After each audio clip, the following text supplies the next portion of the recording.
Coming to you live from my apartment, it's Rob Has a Podcast, and now here's the guy who really can't wait to talk about the men of Big Brother 19. I'm Rob Cesternino, and welcome back to our Big Brother men's preview, Big Brother 19. Last night was ladies' night, but tonight we're talking about the bros, and I've got two of my bros with me to do it, of course.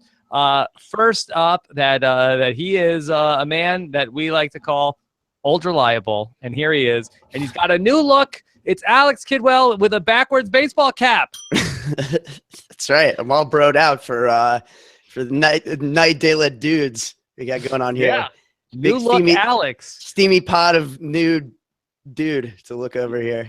Did you say a steamy pile of nude dude? Is that what you said? Something like that. I don't know. Okay. All right. The hat might be on a little too tight. You want to loosen it up a little bit. I got my snapback. And I got it backwards, and that's how I'm going to roll. Alex is too much time with the bad boy of podcasting that he's going for a bad boy look, too, now. So there he is. He's a bro. He's a bro. He outbros us all. Outbros us all. And then from the broiest city around, from Las Vegas, Nevada, here is Taran Armstrong. Taran, how are you? I'm great. I was up all night at the American Ninja Warrior finals last night, and I woke up like an hour ago, so good to go. Well, that's what everybody says about, Vegas, that if you're going to be, up all night in Vegas, really what you want to be is at an American Ninja Warrior watching people do obstacles.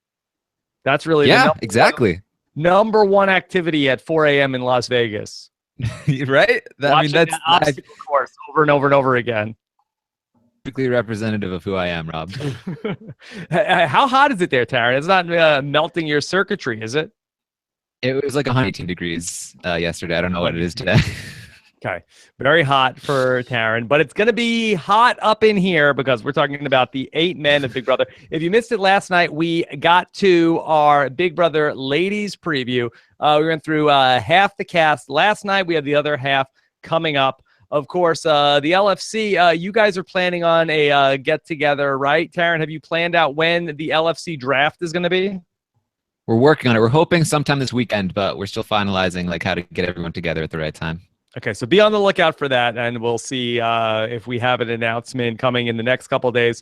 Of course, the Big Brother premiere is only 8 days away, coming up on Wednesday, the 29th, on the old CBS, the 28th, and then also on the 29th. So a 2-night premiere coming up, so be on the lookout for that. And then, of course, Big Brother is around the corner, and that means that the live feeds are coming too. robhasawebsite.com/live feeds is our link. If you want to get your hands on the CBS All Access, watch those live feeds. Be right in there in the RHAP chat room on the live feeds with the LFC and all of the RHAP fans watching the live feeds. You could be right in there and hanging out, talking about all the crazy things that these guys are going to be talking about. robhasawebsite.com/live feeds. Get 1 week free. I think it's $5.99 a month after that, and you help support Rob as a podcast. Okay, so we're going to get into these guys. Is there anything that you want to touch on that I got to talk to Alex the other night about everything going on? But Taran, is there anything that you wanted to say about the cast in general before we got into the preview? I don't think I have anything new to say, really. I mean, I like that there's an older skew with this cast. I like that there's a decent amount that seem like they're fans or at least knowledgeable about the show, which is something that I always push for. So I'm cautiously optimistic about this cast. Okay, so we'll see if that cautious optimism is rewarded or not in just a couple of days. Of course, hashtag RHAP if you want to get your questions into the show. Scott St. Pierre is standing by. And so let's jump into talking about Matthew from Arlington, Virginia, the renovation consultant, fun, competitive, and silly, and a connection to Alex Kidwell. Alex, if people missed the show the other morning, tell us a little bit about Matthew. Yeah, so I don't know Matthew personally, but I have a really good friend who works with Matt every day and was, one of the people who was recommending he go on and apply for this show because they felt like he'd do really well. This is actually one of the only friends I have that I've always said would do really well on Big Brother. They both work at a home remodeling company that is it's really tough, man. I mean, the kind of sales he's doing is not easy because I've done it myself. And I'll just say, you're on with my colleagues last night, Brent and Melissa, and I understand their frustration not getting to do the male cast because there's some fun characters here. But, as soon as they have a connection with somebody on a cast, they can pick to do whoever they want. Okay. Now, all right. Now, Alex, let's get something out of the way, okay? Because this is something that, certainly came up during the Big Brother Canada, where, our team that we know, a lot of people that were going to be on that cast in Big Brother Canada 5.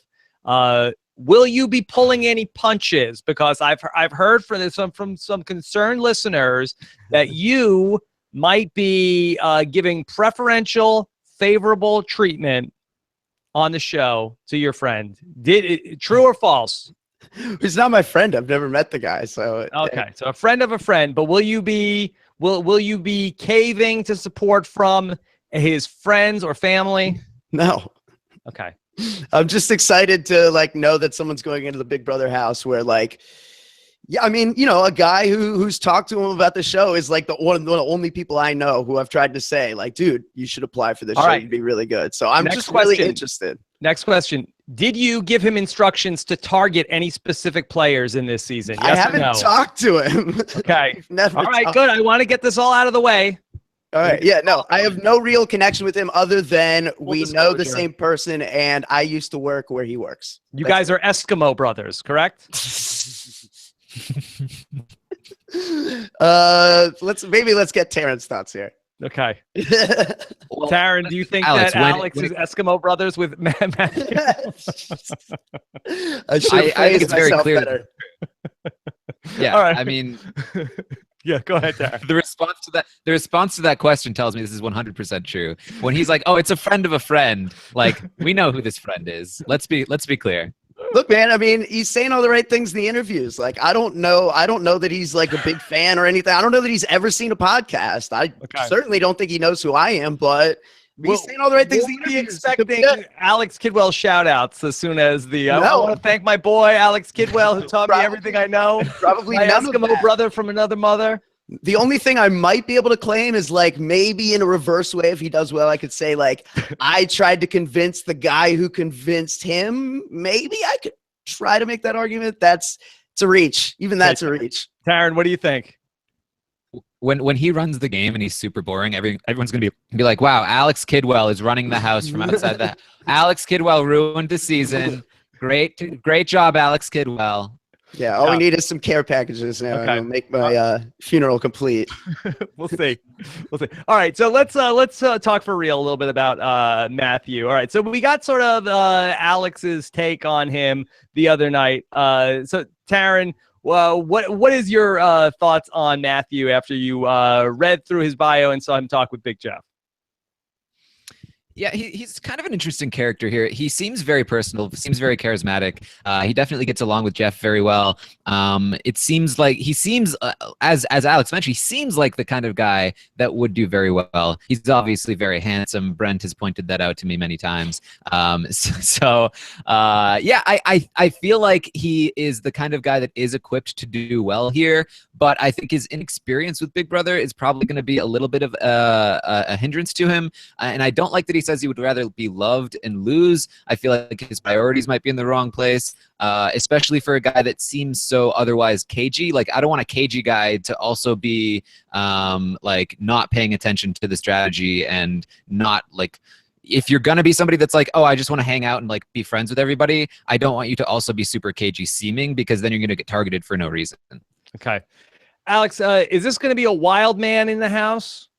It could be. I mean, he's definitely going to be social. He's going to be personal. He's going to have a lot of fun. And, according to my buddy, he's definitely going to be a ladies' man. Whether or not he's going to find one girl or he's going to be, really, trying to, work game with multiple girls, I think remains to be seen. But the idea of him going an entire summer without female interaction seems very implausible to those that I've talked to that know him. So I guess we'll leave it at that.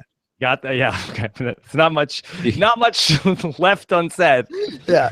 All right. Okay. According to his bio, a fun fact: he's been naked in the Planet Hollywood Las Vegas hotel lobby. Taran, you're in Vegas. Have you heard anything about this?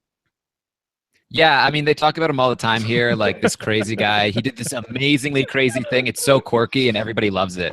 It's the talk of the town. They have his picture at the concierge, like. Yeah. He also really likes because it's never happened before. The great friend of the podcast, Donnie Thompson. Great beard, wore camo, good dude, fun little man. Why is Donnie Thompson a little man? Yo, little man, Donnie Thompson. Something about fun little man. Just yeah, makes me laugh. It's very condescending. I hope that's not how he talks to people in the house who he doesn't see as like alpha males, because I think that's really gonna put him at a disadvantage with them. He also really loves panda videos and funny animal videos. I didn't even know that panda videos were a big thing. Yeah, I mean, there's that one of the panda sneezing. I know about that. That was pretty big for a while. Panda GIFs, those are popular. Watched one panda video. You've seen them all? Yeah. Okay. I don't know. It's kind of like cat videos.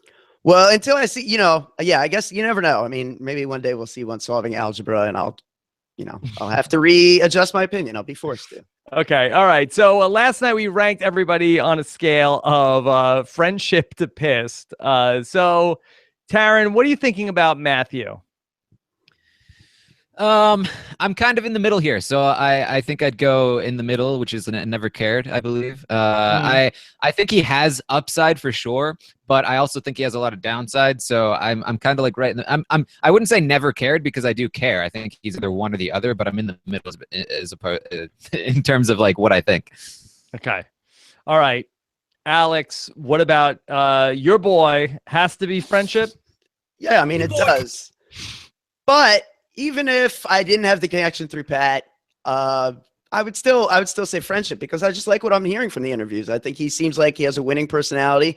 Jeff said that 4 people stood out to him in his interview with Brian. Shout out to Brian from Hollywood Reporter. And he said it was, I believe, Matt and Mark were the 2 guys that really jumped out to him as, really being personable. And, I think that's important. Jeff's played twice. He has a very short amount of time with these people. And the 2 that's, or the 4, rather, I should say, that stand out among the 16, I think that means something to me when I'm just have so little to go on. Could he kick the mosquito's ass? I don't know. I think maybe he'd try to hug it out. And I think he'd win him over. That's what I think. He'd get naked. All right. He'd sell him. He'd sell him some new gutters.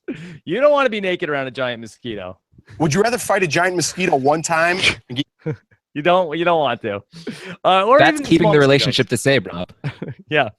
All right. I will say I'm probably never cared. I wouldn't say I'm anything about pissed, but I mean, you could sort of envision sort of like a John Party-esque sort of run where he comes in, doesn't really know anything about the game, ends up figuring it out on the fly. But I think that's probably unlikely. Yeah, I'm on board with that. That's my thought on that. Okay. All right.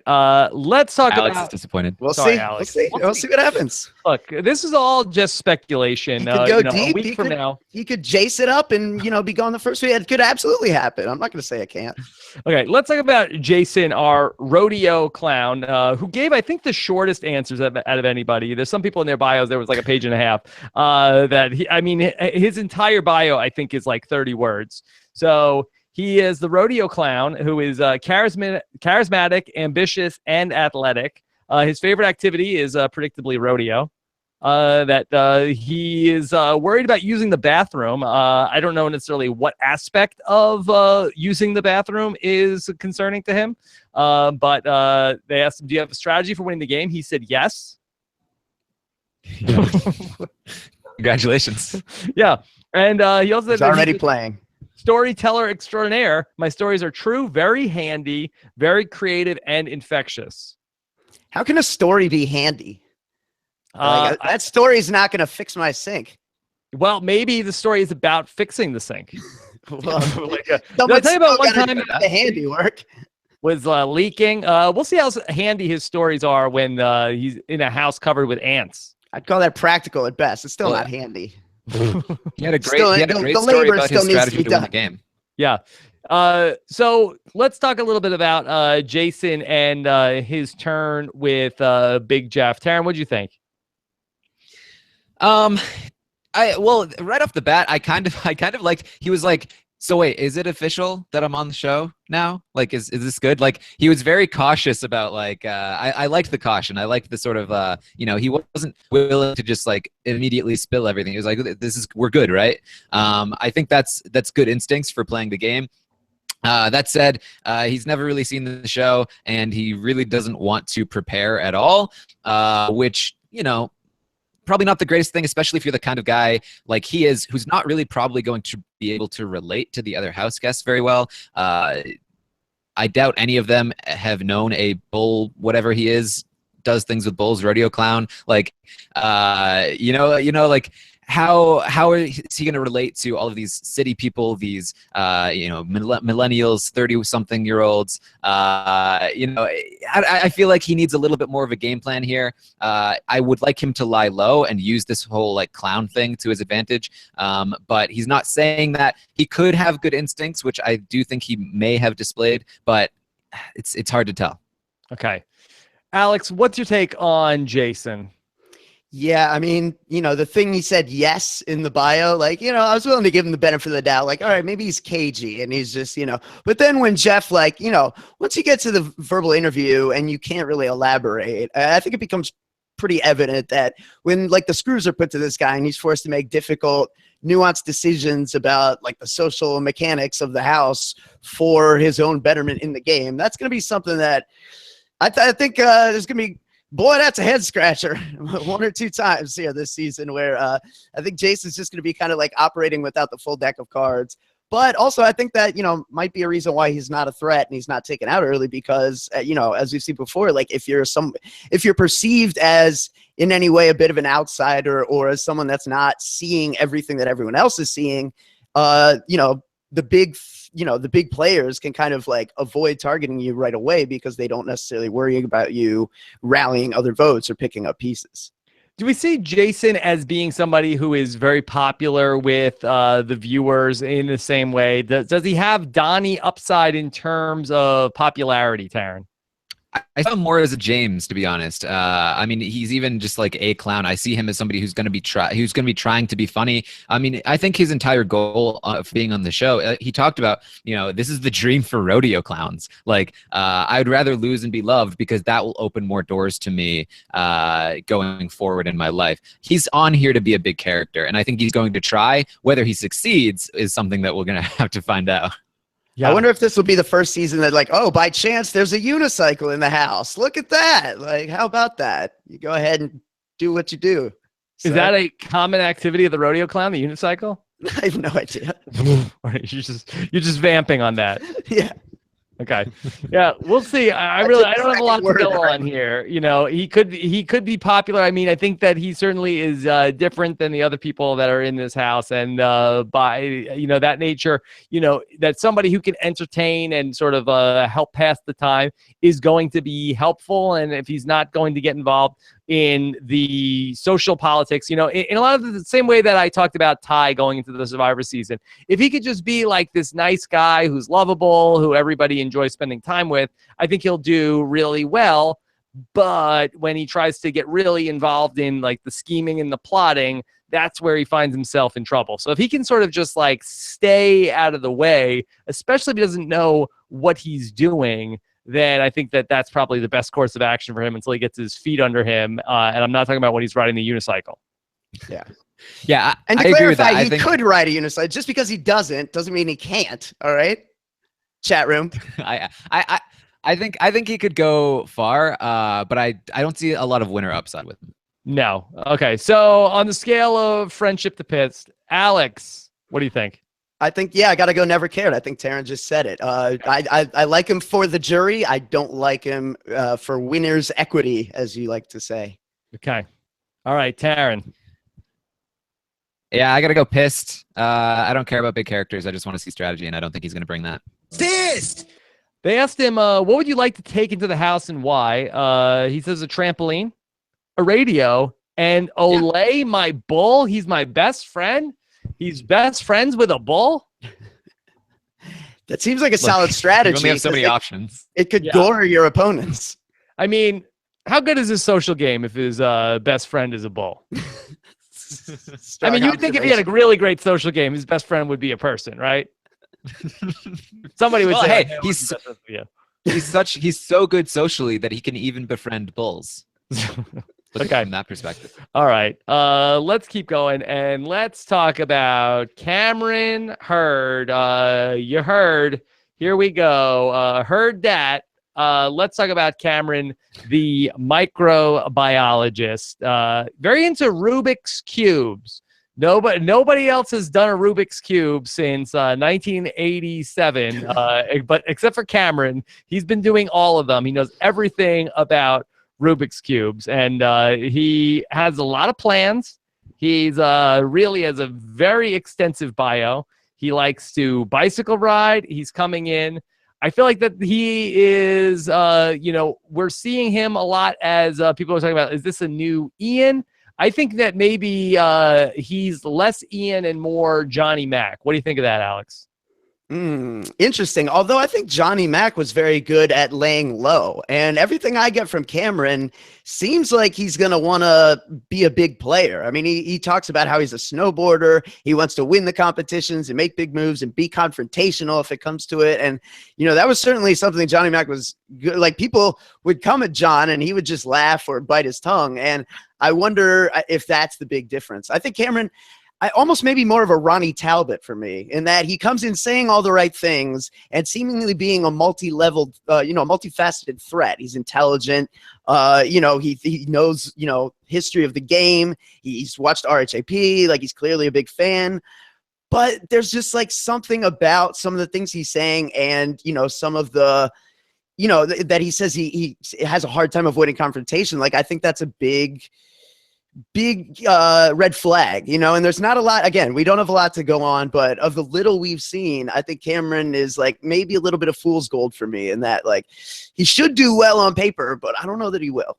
Now, Taran, there's some question about his glasses. I believe in the video with Big Jeff, he was not wearing glasses. He's wearing glasses in the picture. Do you think that he could all that it up and remove the glasses and not get painted with that Ian Steve comp? I think he should. I mean, in his Jeff interview, he said that they made him take his glasses off, and he was apologizing for that, saying like, "I'm sorry that I don't have my glasses on," which makes me think he wants them on, but I don't think he should want them on. I think he should be 100% glasses off, be Stefan as opposed to Steve, and like real, like he's Cam, not Cameron.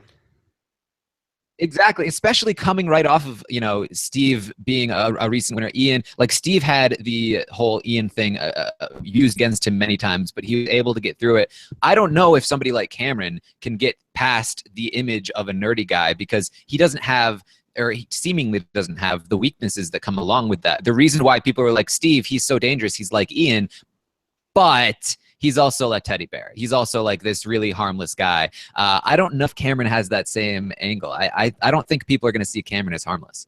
Yeah, in fact, I could very easily see him winning first HOH, and then that sets him up, I think, to be targeted much sooner. Yeah, Cameron does come in as somebody who has a lot of experience watching the show. Here's a clip of him with Jeff. I'm a super fan of the show. I've been watching the show for years. I watch live feeds with you guys. I listen to Big Brother podcasts, like Rob has a podcast. I go on the Big Brother subreddit. I'm a huge fan. Oh my gosh, I don't have my glasses. They took my glasses. I usually wear glasses. Sorry about that. They took his glasses, Taran.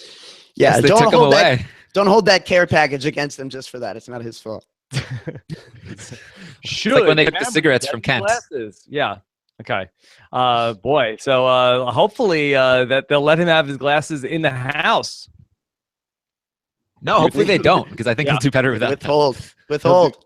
He'll do better without them. Okay. So this will be interesting to see how, somebody who goes into the house with a lot of knowledge, listening to a lot of podcasts, then if they do really bad this season, then we could get a lot of blood on our hands of hearing about how podcasts and specifically this one ruined Big Brother, Taran.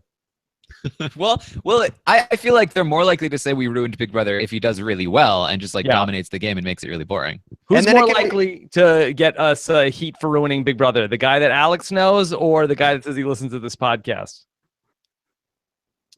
I think the guy that Alex knows, to be honest. I don't know it. All right, good. Get that blood off my hands. Well, hopefully next year, it can get to a point where it's a Big Jeff question where he says something like, now, would you rather go ahead and listen to the podcast and be hated by America or not listen to the podcast and lose the game? Would you rather listen to a podcast and ruin Big Brother or not listen to the podcast and then fight a mosquito? Okay. So, yeah. Speaking of the Rubik's Cube thing, I like, if you're a listener of the American Ninja Warrior podcast, you know my view on Rubik's Cubes, and I think they're ridiculous. Like, he was not the only person to say he does Rubik's Cubes. Cody also says in his fun facts that he can do a Rubik's Cube in under 1 minute. Like, why do people think this is impressive? Just look at a YouTube video and you can figure out how to do a Rubik's Cube. Okay. All right. Well, we'll see if that's a challenge, if that has any benefit whatsoever. Taran, what do you think about the strategy that he ultimately said he had? He's clearly a fan of the podcast. I think he knows what to say in terms of like what he wants to do. He says he looks at the game like a chess game. That's kind of buzzwords. But I like what he said about the different parts of the game. The first part, you just make sure you don't lose, essentially. Second part, you set up the pieces in the way that you want them to be set up. Third part, you execute on that plan. I think that's perfect in terms of what you want to do. There's a lot of details that he's missing, but it's not like he could go into details in the interview. So I think he's saying all the right things for the most part. But can he execute on that? Probably not, but maybe he'll still do well. Right. The goal, I really think, the first, I'd say go to sleep. The real goal of the first 30 days is just go in there and be likable. Get every single person having a good feeling about you in those first 30 days, and then see what happens after that. Yeah, clean up after yourself. Bathe from time to time. Yeah. Okay. Do we like the hashtag BB Nerd Herd? It seemed really misguided. Not for anything. Is this sort of like riding on the coattails of Paul last season saying, your boy, I'm going in the house. I'm going to make the most unpopular Big Brother alliance in history. I'm going to make that a thing. And then is Cameron sort of like, oh no, I'll see your friendship. I'm going to raise you, Nerd Herd.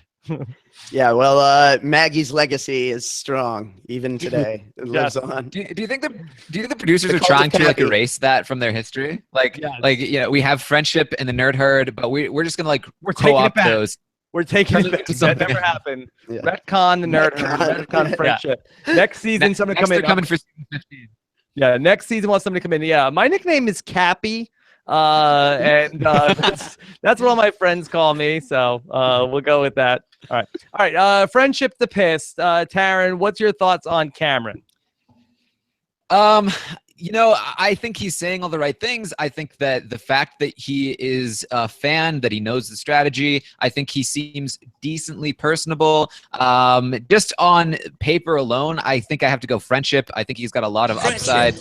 That said, he could obviously crash and burn like many of these people have, but I think for the most part, yeah, exactly. You gotta. I think more often friendship than anything else. So I'll definitely go friendship here. Okay, Alex. Yeah, I'm gonna say friendship because it's cool. I feel like anytime I hear someone shout out the podcast, I'm gonna say friendship. That's cool, man. We don't have that many Big Brother players. It's not Survivor, you know what I mean? We don't have as many people listening before they go in the house, which is, it's cool. So, but on that same token, like Terrence said, I don't necessarily think he's one of the highest up there in terms of likelihood to win, just because, looking at this cast, I think maybe he's gonna have a hard time finding people to work with. Okay, so Alex is saying friendship. Yeah, friendship with an asterisk. Friendship with an asterisk. That's how you get a Fancy Fencerton on Twitter. Yeah, well. I will say also, I actually thought he was good with Big Jeff. I thought that he was fun, and I didn't think that he was like socially awkward or anything like that. I'll give him a friendship. As well. Even without the RHAP shout out, I liked Cameron. So let's see what happens with him. All right. let's talk about Mark Janssen. He's from Grand Island, New York, which I looked up, and upstate New York. He's a personal trainer. He is fun, strong, and thoughtful. And his life's motto is fear none, regret less. He's a bodybuilder that he played D1 college football. He went to an NFL combine, and now here he is. He would love to take protein into the Big Brother house. You can't have too much of it. So let's talk about Mark. Alex, what's your thoughts on Mark? I like Mark. I think he comes off real personable. I think he understands enough about this game to know kind of, basically what to do, and I think he's going to be able to find his footing. I don't think most people would target Mark right away because I feel like they would fear the repercussions of him getting off the block and coming back. So I think he has time probably to carve out a good niche in the house. And, I don't know if he's necessarily going to win, but he seems like, a very loyal guy. And he's probably someone that I could see in a majority alliance that makes a deep run for sure. Okay. Taran, I thought that when I just saw the picture of Mark, I said, okay, here we go. This guy's probably going to be a meathead idiot. But I thought that with his interview with Big Jeff, I thought he seemed pretty nice. Yeah, I did too. Not a meathead, a sneakerhead. He wants to bring some Jordans into the house because he's a sneakerhead. Sneakerhead? Yeah, that just makes me picture somebody with a sneaker as a head, and that just is a weird thought. So, thanks, Mark. But yeah, he seems very he seems very thoughtful. He had this whole story about losing his father and then his mother at early ages, and I think that's something that's clearly a big part of his personality. He talks about it in a lot of his interviews, and I don't know. He seems like a very nice, down-to-earth guy. He says he's a teddy bear. He likes the big tough guy persona, but he's never really able to make that come across. It actually reminded me of what I thought of Devin going into Big Brother 16, where he has this rough exterior, but he seemed like a very sensitive guy on the inside. Will Mark turn out like Devin? Probably not, but you never know. But no, lucky. Yeah, right. I think Mark is the kind of guy, he'll get in with he says his downfall is gonna be girls. I'm not a huge fan of that. He also says he'd rather win because he thinks surely if you win, then everyone must love you. And that tells me that he doesn't have a very good understanding of what it means to win the game. I don't see him winning in many scenarios, but I could see him going far if he gets in with a good group of people. I think he'll be loyal. I think people will like him. But I don't think he has the cutthroat nature needed to win the game. He wants to work with the girls, and so does Matt. So they're going to do that, and then they're going to be a final two deal, and he's going to be the Memphis to Matt's Dan. That's what's going to happen. Matt and Mark as an alliance sounds very confusing. I mean, it feels like that we're just going to get confused all summer long, and probably terrible idea for these two bros to just get together in the game, right? Well, that's why they'll dub themselves the Assassins or something. The M&Ms, yeah. The M&M Alliance. It's better than PP. It is better than PP, but I mean, that's sort of like damning with... yeah. Always pulls through. Often factual. All right. So Mark is coming in. He's a recruit, right? No, I think he was actually a fan of the show. I think he said he's been watching since high school, which was at least 8 years ago. So, all right. Yeah. So here is Mark, and he's been watching the show. He says that which cast member do you like most? He said Brendan, who, I mean, what terrible taste he has in cast members, right?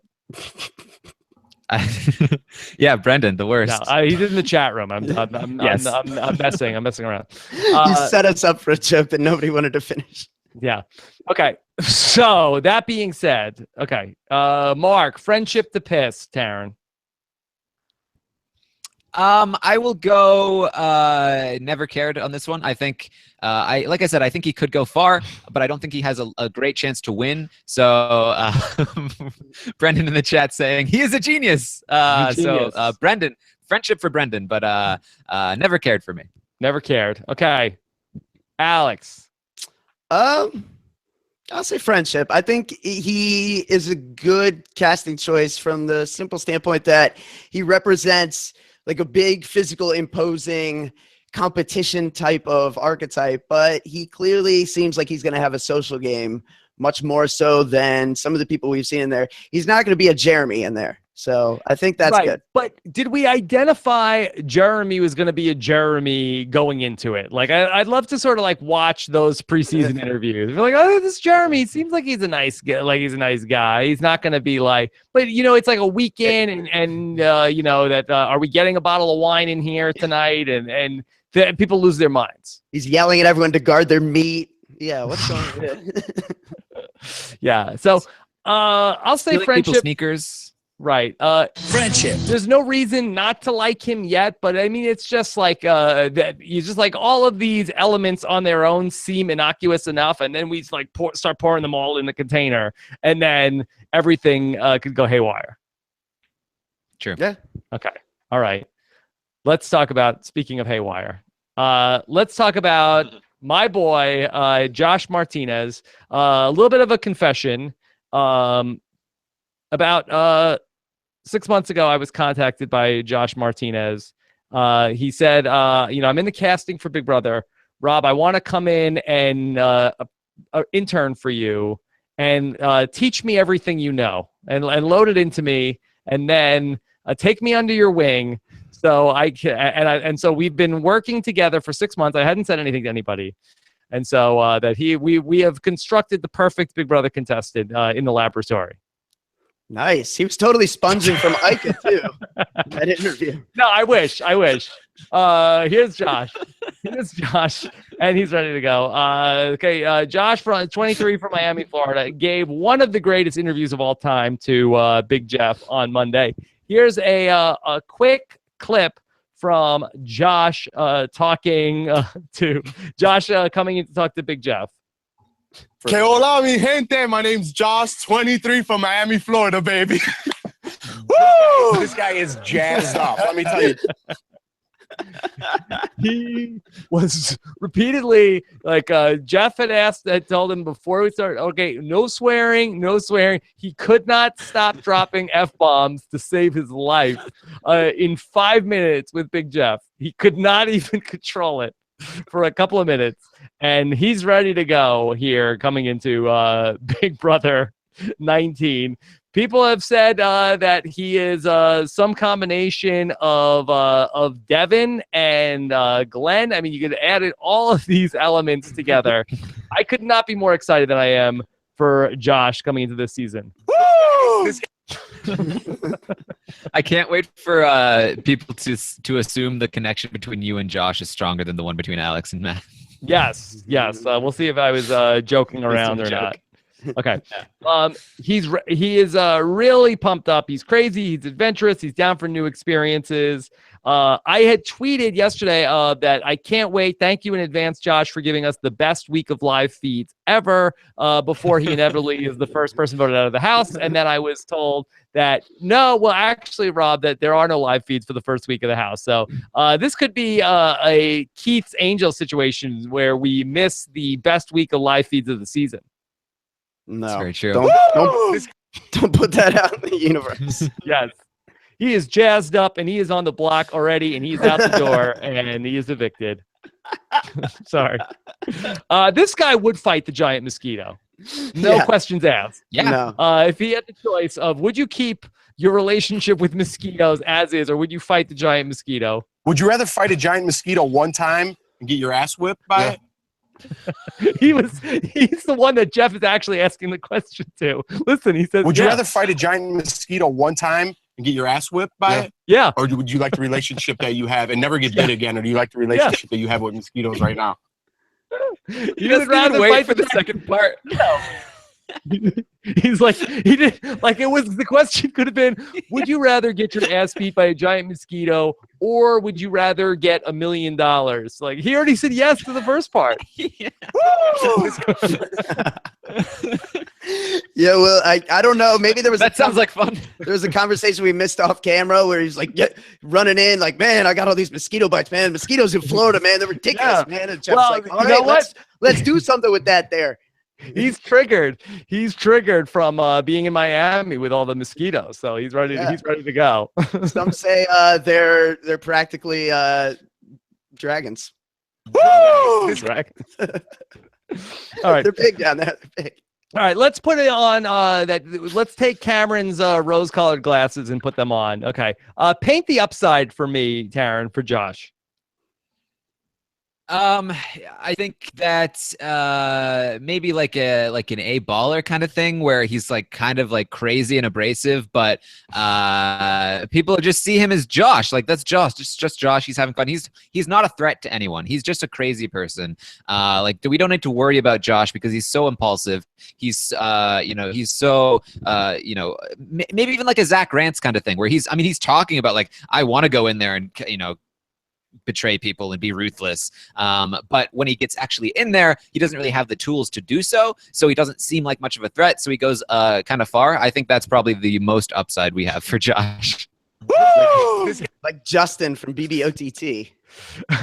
Well, but Justin from OTT was, hey, I'm just gonna chill. Like he just wanted to sort of like lay back and had a good temperament for Big Brother for the most part. Whereas they're asking Josh about his strategy. He says, "Oh, I've got a huge strategy to play in the game. It's simple: lie, cheat, and manipulate. Lie and deceive all these meatballs, in parentheses, losers, into doing what I want as I win comps and make them think we're best friends." So this is like he's already like a lunatic coming in 200 miles an hour. He's a big guy. He wants to win comps and lie to everybody. I really think this is like a better version of Zach Rance. I think that's because that's exactly what Zach Rance was saying preseason. Yeah, we love Zach Rance in the preseason, and he gave great interviews. Some of the best stuff was from Zach Rance, and maybe only second to Josh Martinez. So we'll see. But he's coming in hot, ready to go. Very hot. Woo! Yeah, we got to get him to week 2. Okay. Rachel in the chat room says his Ica interview was impressive. I can't wait to watch that. I can't wait to see Ica and Josh Martinez on the screen at the same time. All right. It wasn't even an interview. He just kept laughing and he was so extra. All right. Talk to me, Alex. Friendship or pissed? I think we need to change the scale and go woo. Yes. So woo is higher than friendship? It's on par. It's just a slightly updated version for a new season. Okay. Woo! Taran. In terms of entertainment, I'll go friendship. I don't think he'll do well strategically though. I mean, yeah, that's Friendship. Yeah. Give him friendship. I would say friendship as well. Friendship. But if he's still in the house by the 4th of July, that we consider this a minor miracle. Yes. This is like what we said of Johnny Mack. Like if Johnny Mack can make it through the season and potentially win, it would make for an amazing season. I think that's even more so true of Josh. If Josh wins this season, I think we're looking at a very entertaining one. Yeah, I mean, the problem is here that Big Brother, like this guy, if he was on Survivor, I think would have a better chance to do something because, Survivor like naturally sort of like weakens you as you go along and you sort of like people have their space and he could be, he's a big guy, he can help his team win challenges. But the Big Brother house is so claustrophobic. You have a big, loud person who's moving fast that it's just so disconcerting. It takes up all the oxygen in the house, and people can only stand somebody like this for so long, and that's this much energy. It's always a great 2 or 3 weeks of feeds when we get this type of thing, but I'm very concerned about it.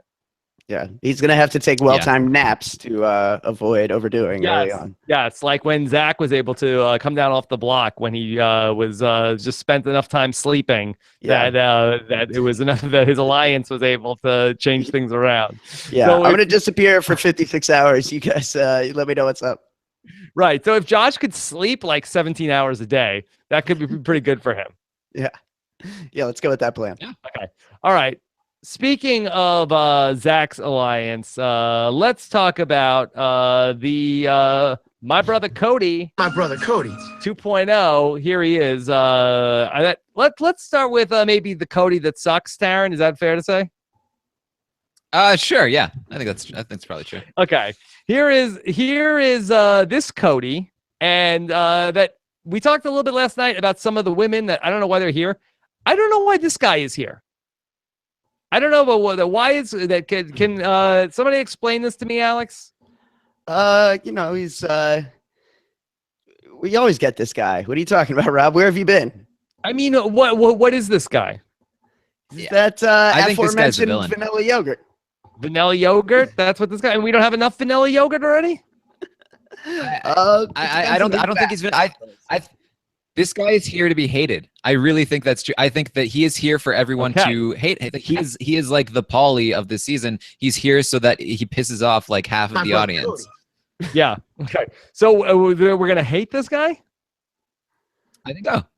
Okay. I think he was like kind of low key. I think that he's not going to be super entertaining, but like especially toward the end of that Jeff interview when he talks about victim noises, and he also says in his fun facts about himself, he says stuff like, "I have never done this. I've never done this. I've never been offended, not once." I think he's here to offend people, and I think he's going to be that villain on this show.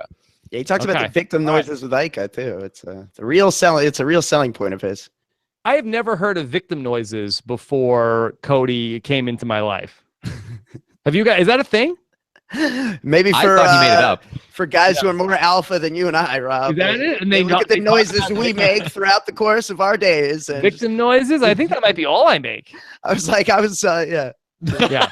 Look, if he's a villain, every noise that comes out of my mouth. If he's a villain, I'm totally cool with that. Like that's fine. That's fine. That I just thought that he was kind of bland with Jeff, but I was like getting confused of like trying to follow like if he was being sarcastic or not in terms of what he was saying.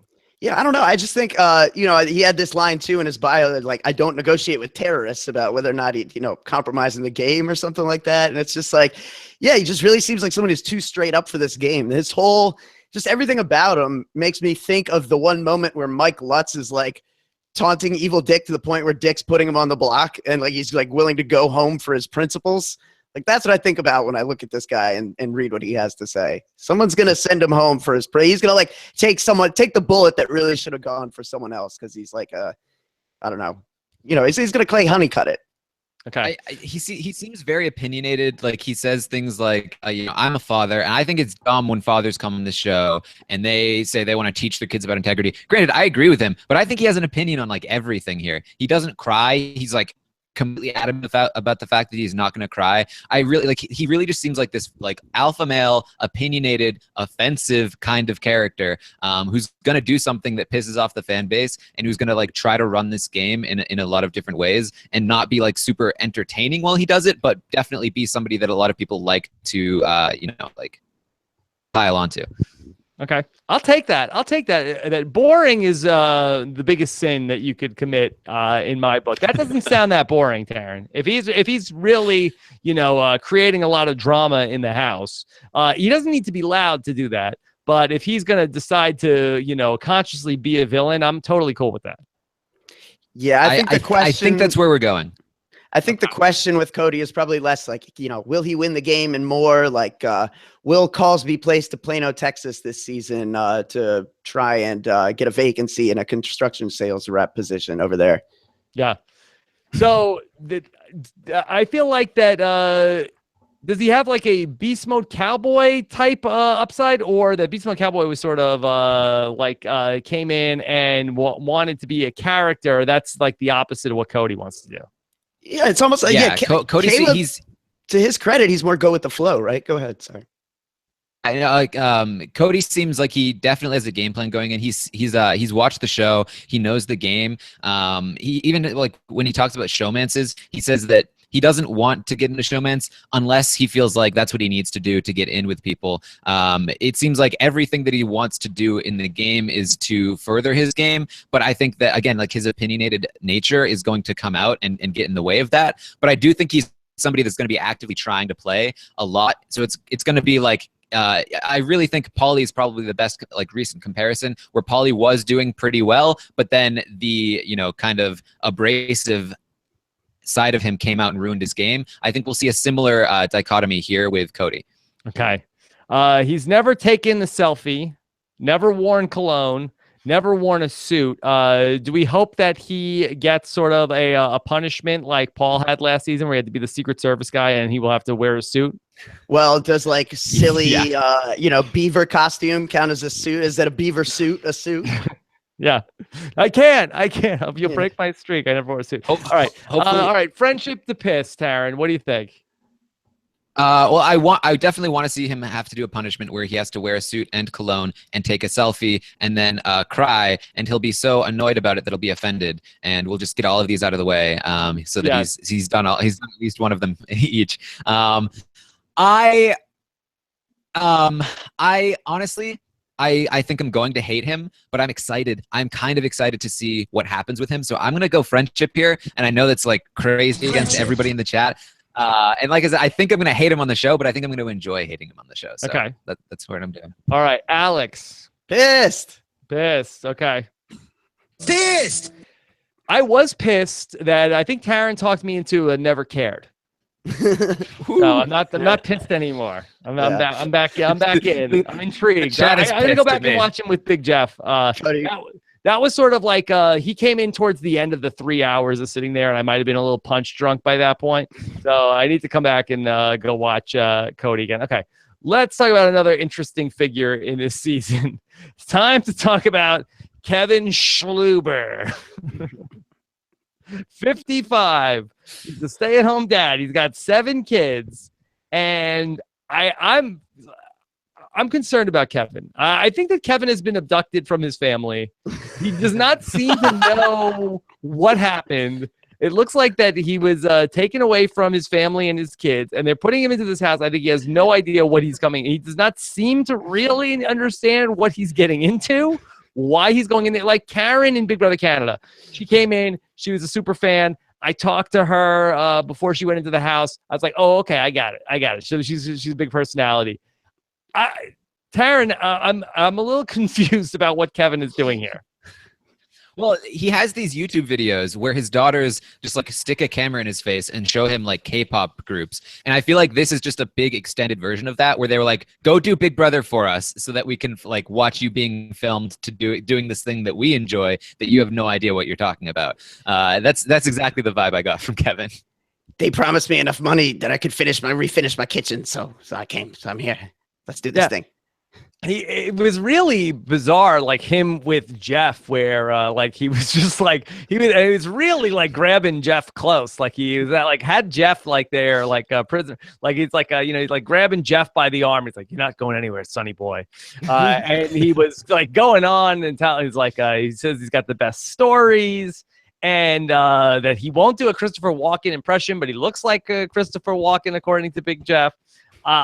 I just don't know how this is going to work out, but I originally said with Alex the other day that I thought, okay, he'll be out first. He's going to come in and play too hard. I actually don't see that. Put this guy in the final 2 against somebody who's going to win the game. He will be the first runner-up, and I think he's right there on the Karen trajectory. What do you think of that, Taran? I think that's probably pretty close. I think he will do well. I think he's lovable. And I think that I think a lot of people like him right now. I think he might be kind of boring in the house. I think that he needs the right kind of stimulation to be entertaining. I hope I'm wrong. But he has a hard time talking to Jeff. Like, he's not picking up on Jeff's cues at all. Jeff is getting really frustrated as he's talking to him. Like, he starts talking about his daughters, and Jeff is like, well, let's just say hi to them all, like, at once. And he's like, oh, you want me to go through every single one? And Jeff's like, no. And he's like, okay, well, let me just quickly go through them. And then he names every single one. Like, there were a lot of those moments. And when he talks about how he has stories for everything, I watched some of these, K-pop reaction videos. He's like watching like a K-pop video, and he's like, oh, Route 66. Let me tell you about Route 66 sometime. What Route 66 was they went through the country. I know. I drove through it with Jordan, and that was a show. We got it. Yeah, exactly. So like, I think he's lovable. I don't think people are like really gonna like be able to connect super well with him. And I don't think he's going to be any sort of like mover and shaker by any means. Yeah, I'm intrigued. I'm interested to know why he's here. I'm interested to see him in the house because he also, Alex, has like this Godfather vibe to him, but he's not really talking about like playing aggressively in the game. So I think it could be really fascinating to see how this is going to turn out for Kevin. He's the big brother Dan Lembo. Yeah, is he the Dan Lembo? Is he this generation's Jack Owens? Yeah. I mean, I think it's fun. I'm glad he's here, but that usually I feel like that when we have somebody who's like this much of an outlier in terms of casting, that we just see him for a second and say, oh, okay, I get it. Like, you know, we see exactly what casting saw. I'm not sure if I see it yet. Yeah, I mean, he's going to have some obstacles to overcome. Like, you know, maybe he goes to bed earlier than most people. And if these people stay up late, that could be an obstacle. We've seen that in the past. He might have a hard time relating to the cast. This isn't a cast that Taran mentioned at the top of the show that veers a little older than most. But, I mean, he can still find a hard time relating because he is, you know, pretty far and away the oldest player out there. I think he really needs to do a better job kind of listening. Like, I know he has stories and he wants to ingratiate himself to people, but I think listening is going to be key. Given that he's from Massachusetts, I'll say he needs to really channel his inner Dr. Sean McGuire and really do a good job just listening. Okay. I think that Jack Owens is a good comparison. I think he's kind of he makes me think of a less strategically focused Jack Owens, where I think he will like bond with one or two people really strongly. The rest of the people will like him a lot, but that'll be it. And he's just not going to be as strategic as Jack tried to be, I think. Right. And I revised my prediction of him being a final 2 loser. He'll be a final 3 loser where people won't want to take him to the end because the jury will want to give him the money because he has 7 kids. Yeah, and like I said, I think he'll be lovable. So I think that they'll be scared of that. Yeah, well, right. It's like, why would you vote him out? I mean, he doesn't seem like he's going to be a comp threat just based off appearances alone. So, yeah. Okay. Also, he was on the Geraldo show and won a hunk contest. So there's that. He also was Mr. Massachusetts 1986.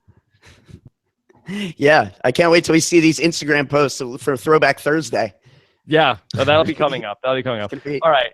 So, Kevin Schluber, I feel like also a pretty good chance that we get like a Big Brother 10 Jerry first HOH for Kevin. Taran, what do you think of that?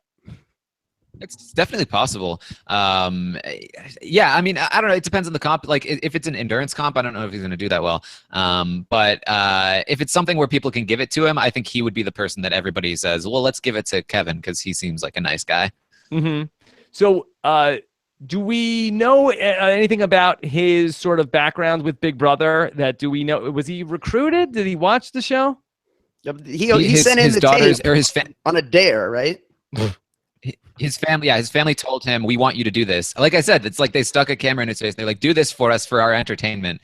The thing I want to know about Kevin is, do you think he'll be able to, we know he likes to come up with his own like terms for things. So he calls #/tags, and he calls California the Starshine State.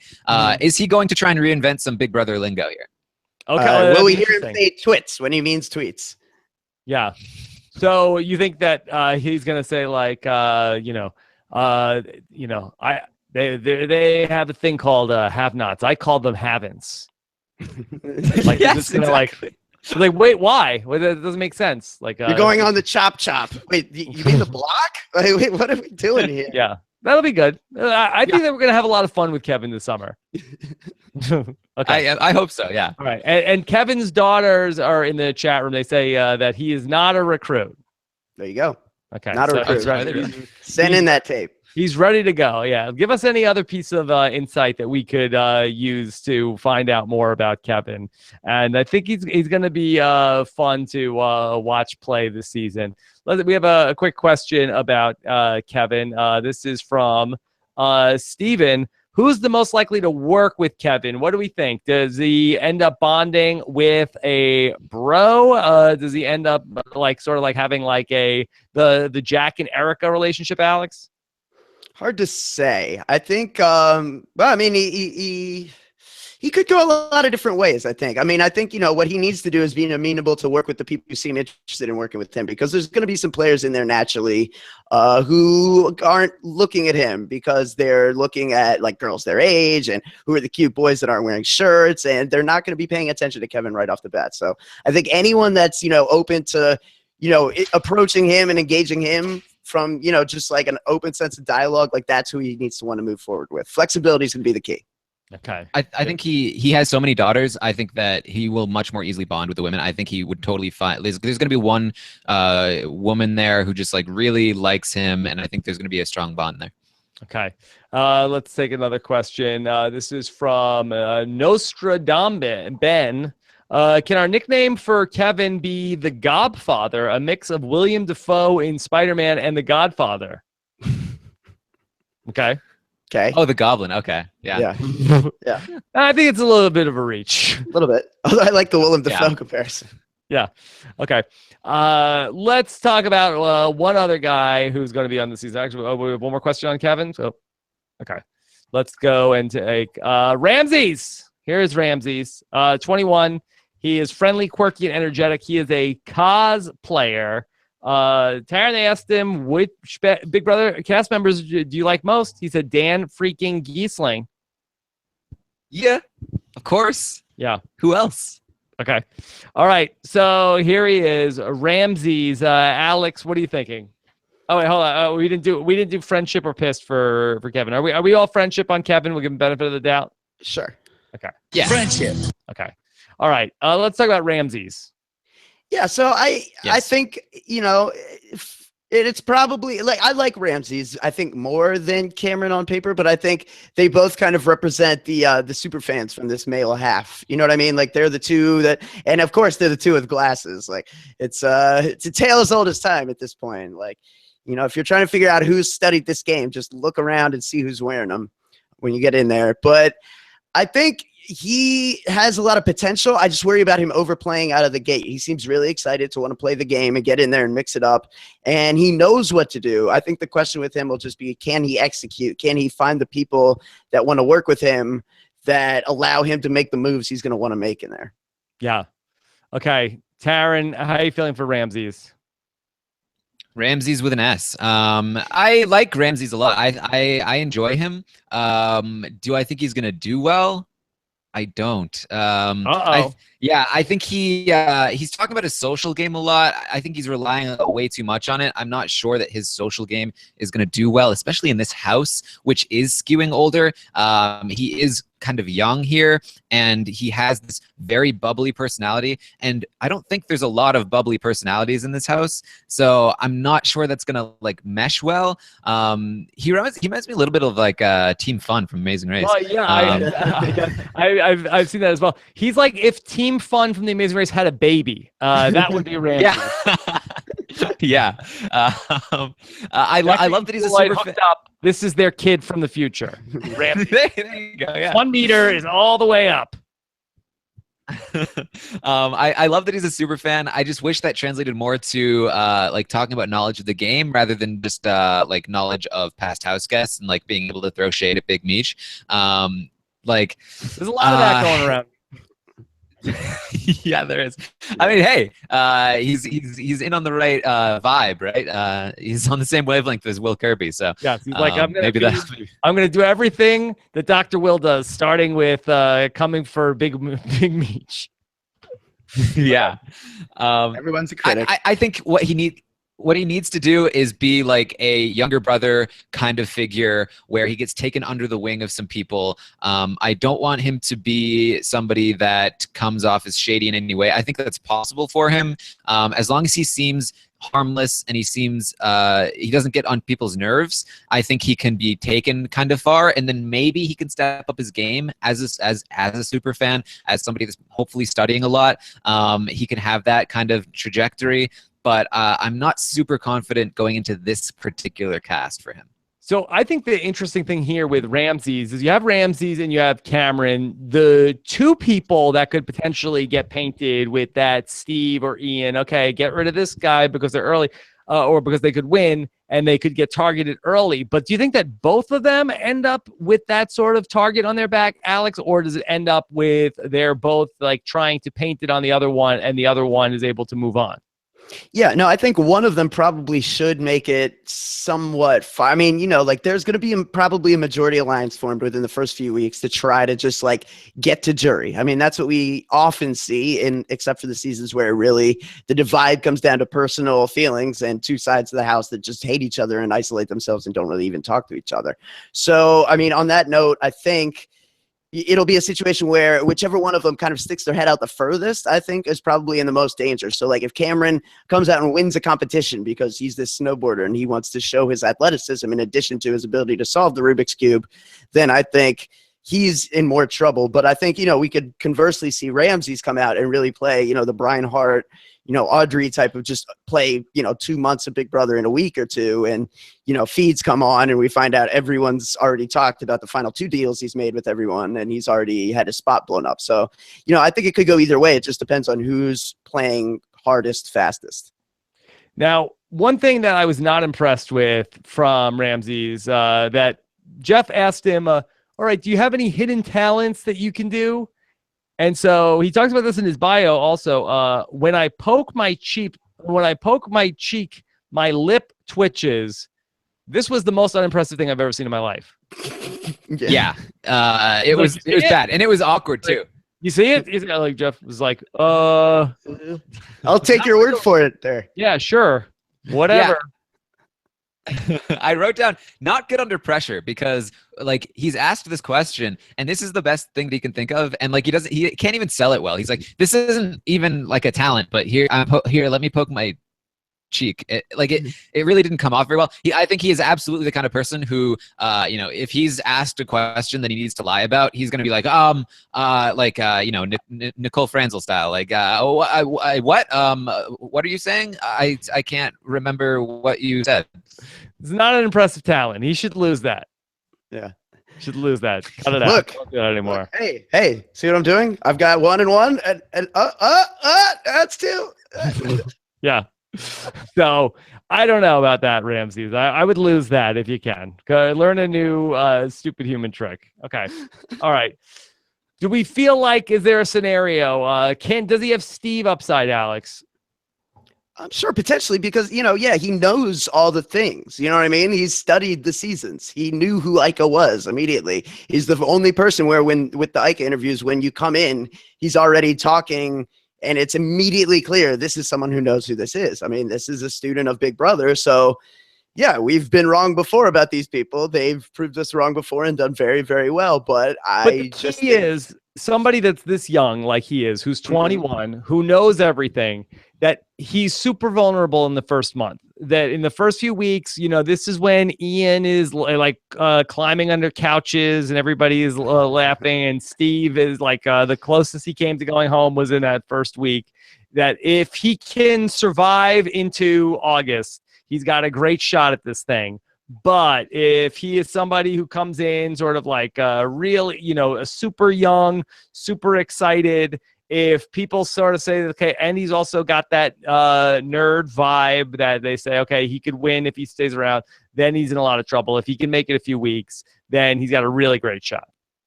Yeah, I think that's probably pretty accurate. Okay. All right. So let's take some more questions from you guys. Who's the bigger super fan, Ramses or Cameron? Taran, if they played Big Brother Jeopardy, who's going to win? I think Cameron. Cameron. Alex? I don't think we have enough information to answer that question. Okay. I have a hard That's the time. point. All right, well, I'll say Ramses then. Screw you, Taran. Yeah, don't be offensive if you can. Do hashtag RHAP if you want to get questions about everybody up there before we start to wind things down for tonight. All right. So let's start to talk about our overall picks here for the season. Well, do you guys want to make a pick tonight that we've talked to everybody, or are you going to wait until the draft? Well, if I make a pick tonight, it will be a lie so that people don't know who I'm going for in the draft. Okay. All right. So do just I need to make a pick before we get to everything? Sure. Okay. Boy, let's see. Let me think. Let me marinate on that for a minute. And I mean, everyone knows who I'm picking to win. you're gonna pick Matthew. Yeah, why wouldn't I pick Matt Clients? Sure, I'm going to pick Matt Clients. Okay. Well then you're doubling down, and people are gonna say that he's your favorite. Well, you know where to find me. Well, what happened in Big Brother Canada 5 was that he didn't pick his favorite, and that was a mistake. That was a mistake. All right. So he's gonna learn from his mistake. And then it'll go a different direction. But yes, that's the premise. Yeah. The initial. Taran, do you have a lot of people that you feel like have winner upside here? I do. I think this is a different kind of cast. So, like normally you'd think there's, if everybody fits the same sort of bucket, then you can say these people are the only ones that are really even have any chance to win, especially when there's returning players like last season. It was like they had a way better shot to win.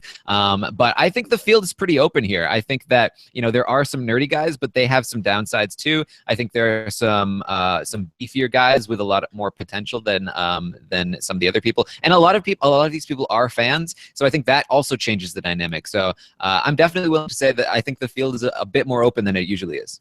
Okay. Yeah, it's almost like a Big Brother 16 type of situation without a Derek.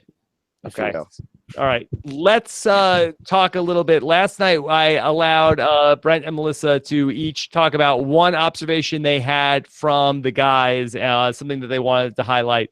Do you guys want to talk about one of the women in particular from the 8 women competing in the house?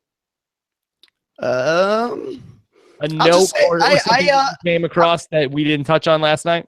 I'm friendship on Dominique. I like her. I think she's going to potentially go far. I think she's going to be an all-around competitor. It's just a question of whether or not she can find some people to work with. And I'm going to take a chance to say she can.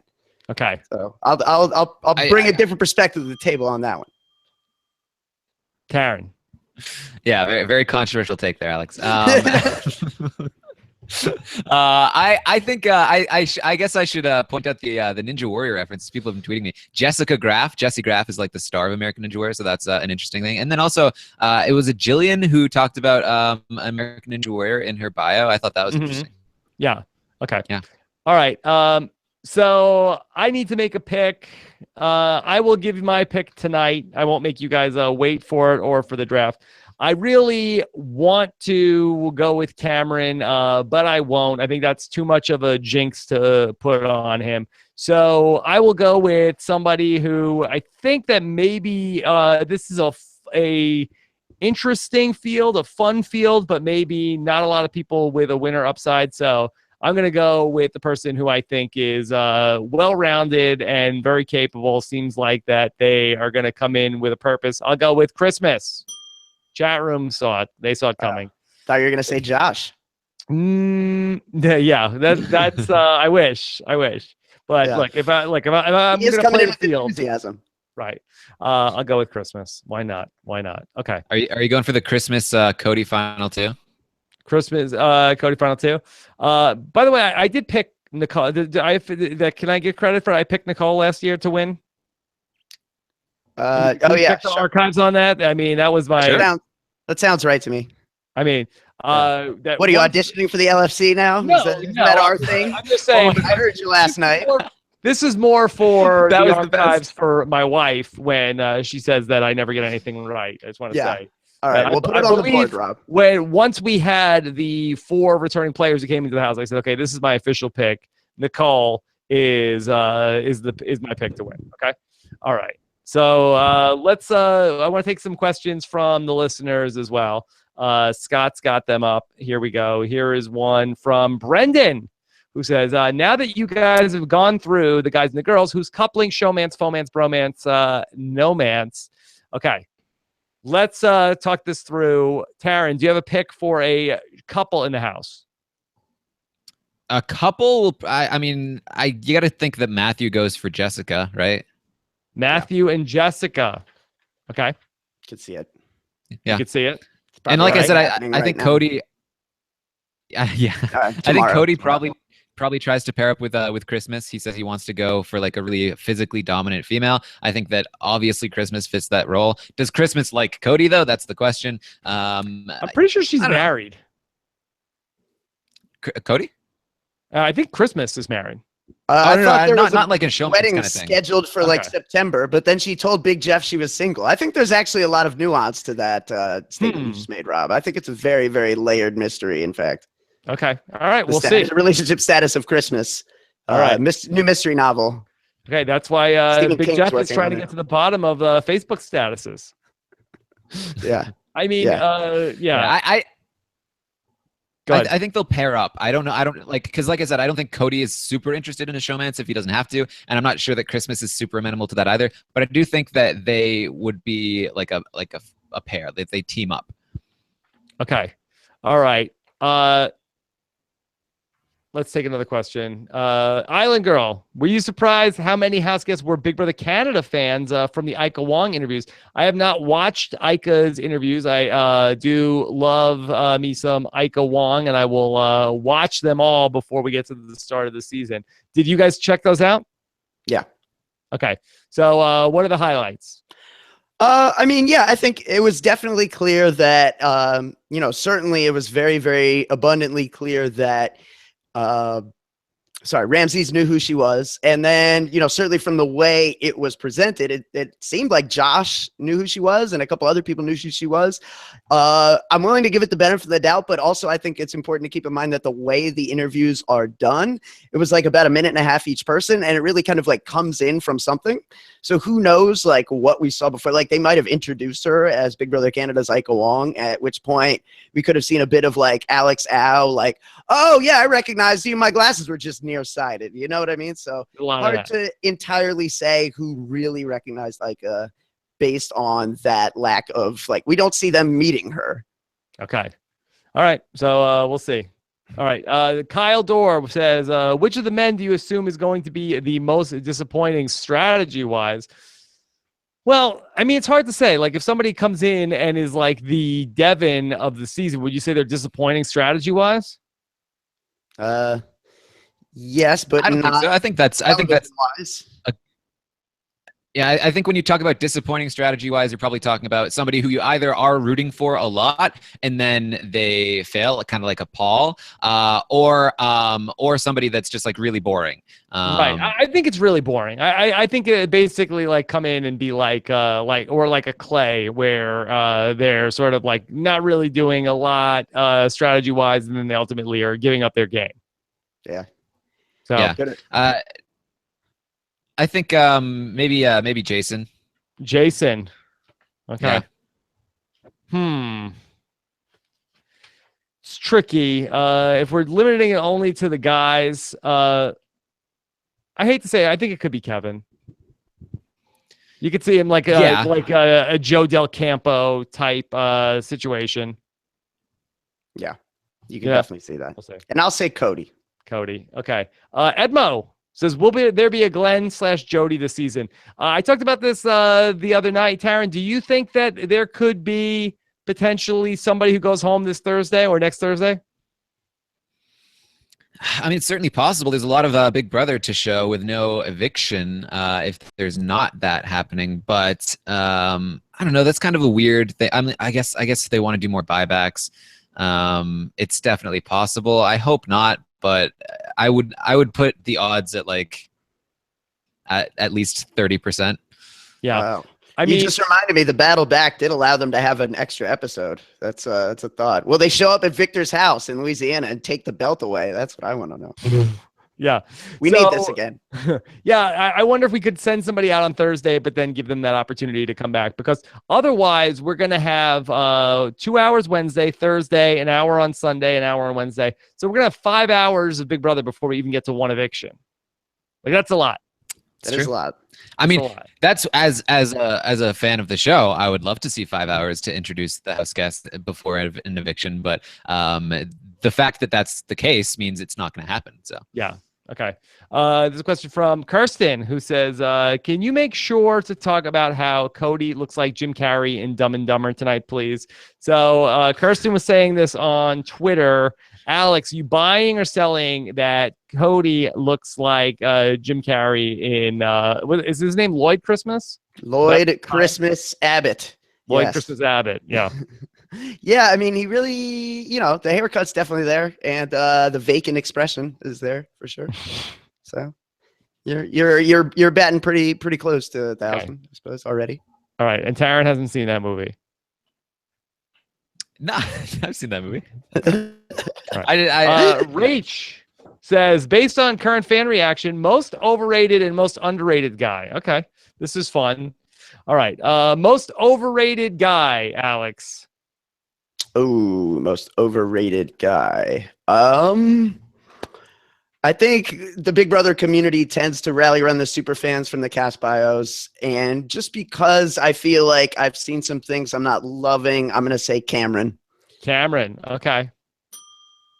And, okay, did you want to continue with overrated? You have an underrated guy? I'm going to say Kevin, because I think a lot of people are going to write him off right away. And I think just in that fact, in and of itself, that's a reason why he's not going to go anywhere for a while. Okay. Taran, overrated, underrated. That's kind of funny. Overrated, I might actually say, I hope I'm wrong, but I think Kevin might be overrated. In terms of the character, I think that people might be disappointed going into the season. Like I know they like him now. He's fun and he's quirky, but a whole 100 days of that on feeds, I feel like people are going to get bored with him.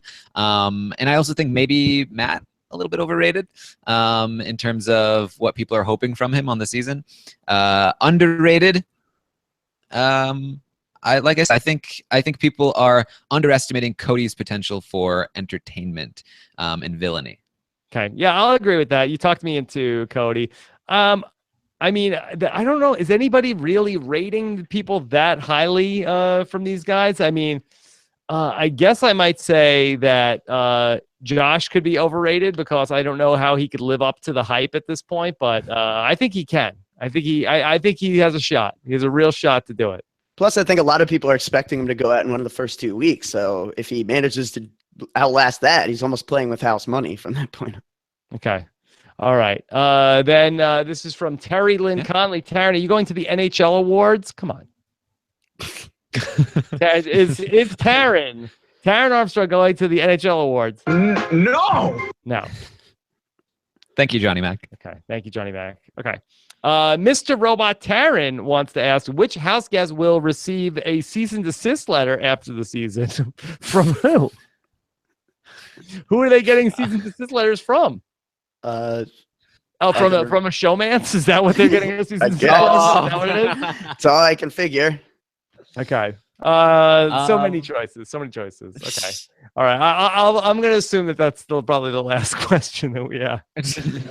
All right. Well, fun stuff. Of course, if you haven't checked it out, Taran and I got together for But First, a Big Brother 2 documentary. Taran and I went through 30 hours of Big Brother 2 in these last couple of weeks to bring you a 19-plus hour presentation that's available to check out. Taran, why should people check out But First, a Big Brother 2 documentary between now and the start of the season? Well, first of all, it was a lot of fun. People seem to have been enjoying it quite a lot. It's a very, very important season for the history of not only Big Brother, but reality TV as a whole. We talk about Dr. Will, who is so influential on Big Brother. There's so much to dig into there in terms of how strategy forms in the very first strategic season of the show. There's a lot of fun Rob impressions for Justin and Krista and Kent.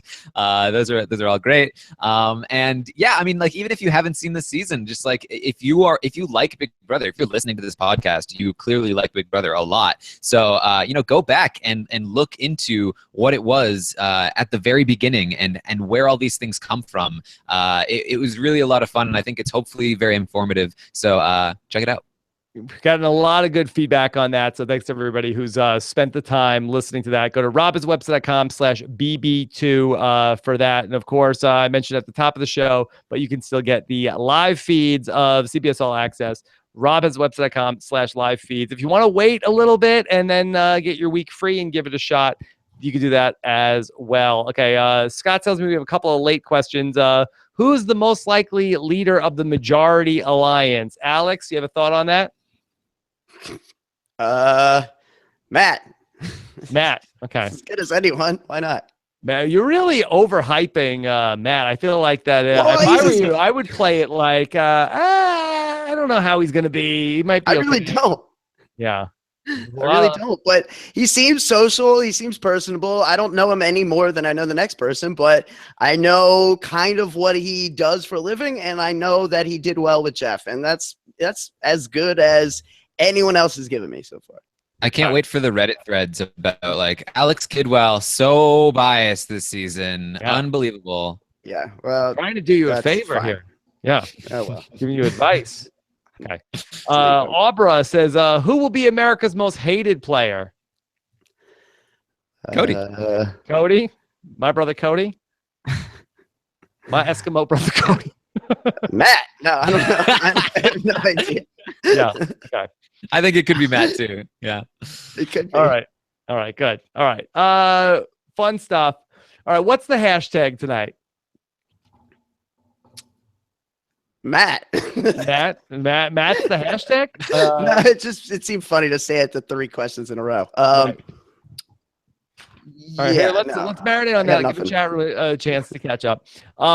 People are wondering and speculating, what is the twist going to be? We might have some news dropping on that. Taran, have you given any thought to this?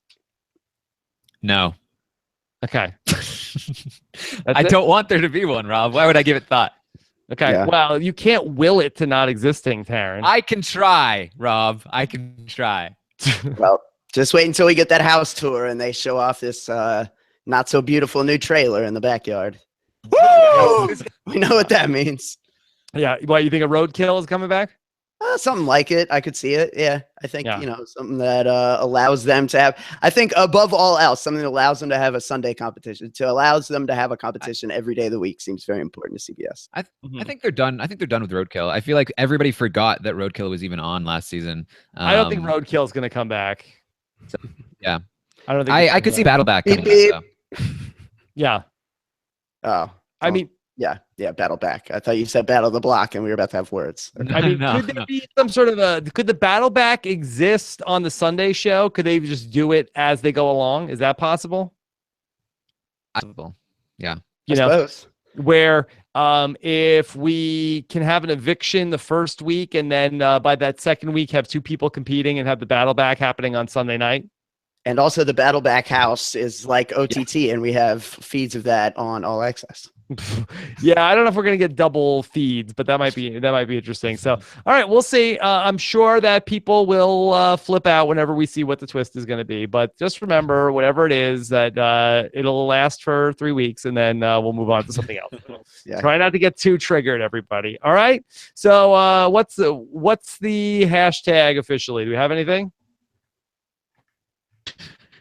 What do you want to call it?